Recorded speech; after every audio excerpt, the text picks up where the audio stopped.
आपण मागच्या पिरियडला सलाम नमस्तेमध्ये सुधा मूर्ती ज्या अतिशय साध्या राहतात पण श्रीमंतीन खूप मोठ्या इन्फोसिस सॉफ्टवेअरच्या त्या CEO आहेत तर त्यांनी कंपनी स्थापन केली. हा पाठ पाहिला त्यांचा एका मुस्लिम कुटुंबाशी कसा संबंध आला आणि काय झालं होतं ते.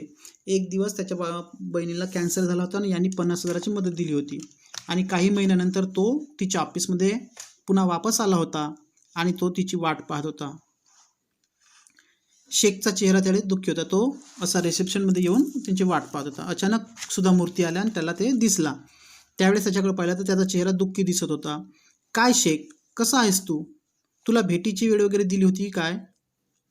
सॉरी मॅडम, 2 आठवड्यापूर्वीच जुबेदा गेली. अरे अरे, गेली म्हणजे मरण पावली. म्हणजे गावाला नाही गेली, मरण पावली. कॅन्सर होता तिला, त्या कॅन्सरमधून ती मरण पावली. तुम्ही तिला इतकी मदत केली पण तिचं नशीबच खोटं.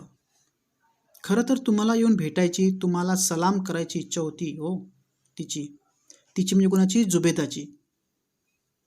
पण अल्लानं तिला नेलं.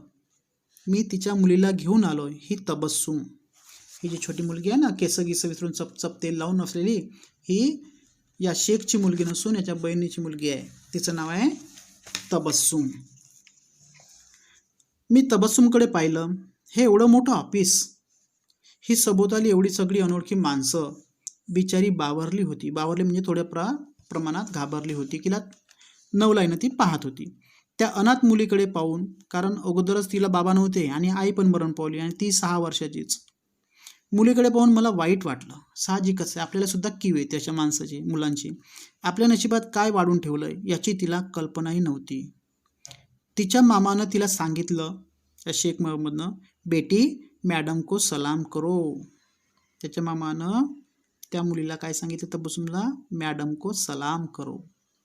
त्याबरोबर त्या पोरीनं आपले इवलेसे हात उचलून मला सलाम केला. सलाम म्हणजे एक प्रकारचा नमस्कार आपण करतो तसं. बघा कसा सलाम करतात मुसलमानामध्ये, उजवा हात समोर करते आणि आदाब केल्यासारखं. माझ्या तोंडून शब्द फुटेना.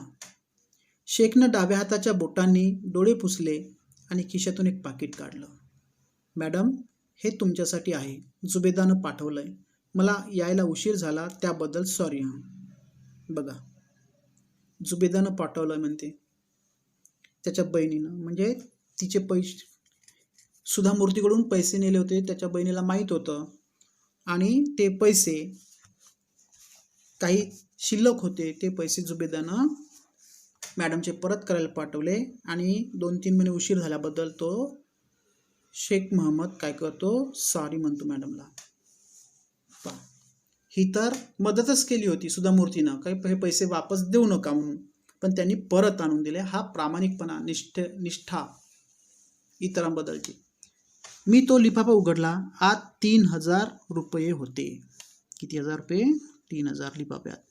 मी गोंधळून शेखकडे पाहिलं. मॅडम, तुम्ही 50,000 दिले होते पण जुबेदाचं ऑपरेशन आणि औषधं पाण्यासाठी फक्त 47,000च खर्च आला.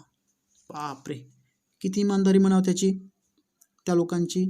50,000 दिले आणि ऑपरेशन, गोळ्या यायला त्याला फक्त 47,000 खर्च आला आणि बाकी किती उरले? 3,000. ते 3,000 रुपये सुद्धा यानं वापस आणून दिले. आजकालच्या जीवनात असे लोक भेटणं कमी आहे, कठीण आहे.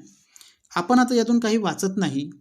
हे जेव्हा जुबेदाला समजलं तेव्हा ती म्हणाली, आपण उरलेले पैसे मॅडमना परत करू, निदान दुसऱ्या कुणाच्या तरी उपयोगाला येतील. तिचं किती मन मोठं.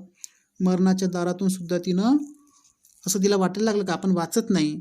आता किती पैसा खर्च केला तरी, पण हे उरलेले पैसे जरी दुसऱ्याच्या गोरगरिबाच्या कामी येईल म्हणून ते मॅडमला परत कर म्हणून त्या जुबेदानं सांगितलं होतं. एखादा नशीबवान असेल त्याचा जीव तरी वाचेल. आता हे पैसे माझ्यावर खर्च करून वाया घालवायला नकोत आपण, असं जुबेदानं मराच्या वेळेस त्याच्या भावाला सांगितलं होतं. ते सगळं आता तो शेख मोहम्मद या सुधा मूर्तीला सांगत आहे. माझ्या नकळत माझ्या डोळ्यातलं पाणी गालावरून वाहू लागलं. हिला खूप दुःख झालं आणि डोळ्यातून आपोआप पाणी यायला लागलं. मी जुबेदाला कधीच भेटले नव्हते, पण दुसऱ्याविषयीची तिच्या मनातली ही जी कळकळ पाहून मी थक्क झाले. थक्क होणे म्हणजे काय?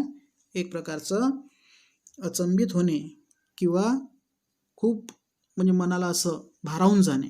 थक्क होणे म्हणजे भारावून जाणे. जुबेदाला पाहिलं नव्हतं, भेटलं नव्हतं, पण तिचं म्हणणं ऐकून या भावाच्या तोंडून एकदम भारावून गेल्या सुद्धा मूर्ती आणि रडायलाच लागल्या. इतक्या गरिबीत आणि यातना सहन करताना सुद्धा तिनं दुसऱ्या गरजू रुग्णांचा विचार करावा, ही गोष्ट विस्मयचकित करून सोडणारी होती. आहे की नाही? मरताना सुद्धा दुसऱ्यांचा विचार करणे हे सगळ्यालाच नाही जमत, पण तिनं केला होता. आपण स्वतः संकटाशी झुंज देत असताना दुसऱ्याचा विचार करणारी माणसं या जगात विरळच. विरळ म्हणजे खूप कमी.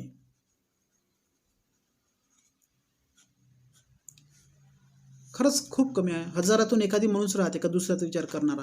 इथे तुमचं शिक्षण, भाषा, जातपात, धर्म या कशाचा संबंध नसतो. जेव्हा माणूस मराठा टेकतो ना, त्यावेळेस सगळं विसरून जातो आणि माणूस म्हणून दुसऱ्याला पाहतो.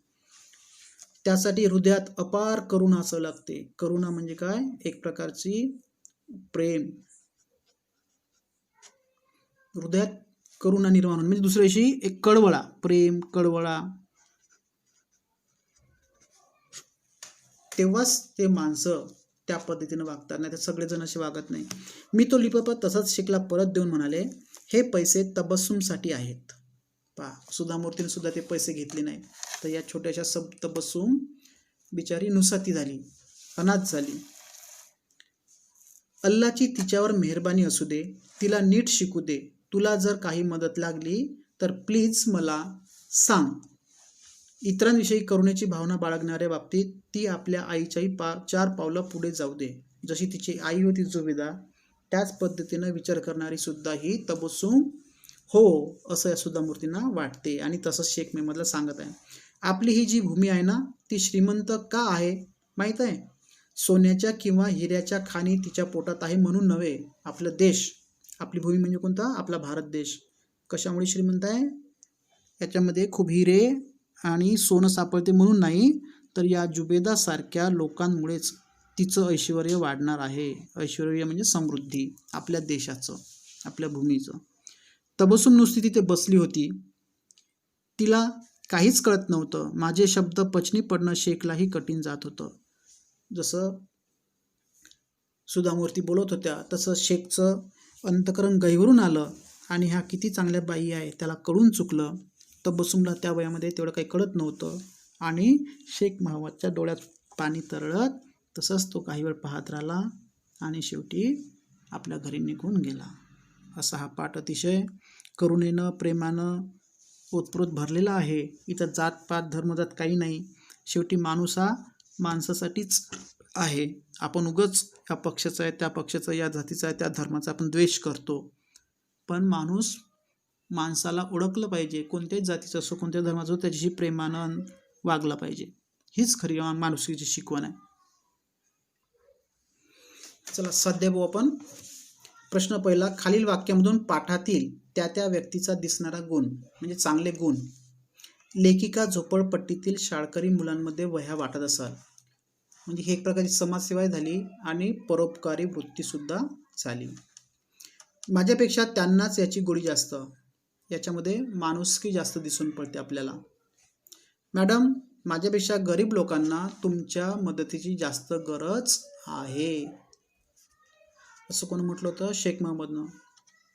म्हणजे दुसऱ्याच्या दुःखाची जाणीव, कनवाळूपणा म्हणतात त्याला. हे तर याचं कनवाळूपणा. चौथा आहे, मॅडम तुम्हाला सलाम करण्याची जुबेदाची इच्छा होती. म्हणजेच काय? इथं या ठिकाणी तिचा प्रामाणिकपणा आपल्याला दिसून येतो. त्या अनाथ मुलीकडे बघून मला वाईट वाटलं. म्हणजे इथं करुणाभाव, दयाळू वृत्ती असं लिहायचं. प्रश्न दुसरा, स्वभाव वैशिष्ट्ये लिहा. जुबेदाचा भाऊ शेख महम्मद याची स्वभाव वैशिष्ट्ये. त्याचा तुम्हाला स्वभाव कसा वाटला? तो एक समाधानी पुरुष होता, तो एक प्रेमळ होता, त्याच्यामध्ये प्रामाणिकपणा होता, तो कष्टाळू होता. असे स्वभाव वैशिष्ट्य आहे. पुन्हा अनेक आहे पण आपल्याला इथं 4च लिहायचे आहेत. ठीक आहे. प्रश्न तिसरा, शेख महम्मदापर्यंत जुबेदाने उरलेले पैसे देखील परत केले. ही घटना तुम्हाला काय शिकवते? मृत्यूच्या दारातही दुसऱ्याच्या मदतीसाठी विचार करणे यावरून असामान्य व्यक्तिमत्वाचे दर्शन घडते, असं लिहायचं. प्रश्न चौथा, लेखिकेची तबस्सुम विषयीची भावना तुमच्या शब्दात लिहा. स्वतःच्या परिस्थितीबद्दल अनभिज्ञ असलेली बालिका आपली आई आता ह्या जगात नाही आणि याची झळ मामा आणि मामीने तिला जाणवू दिले नसावी, त्यामुळे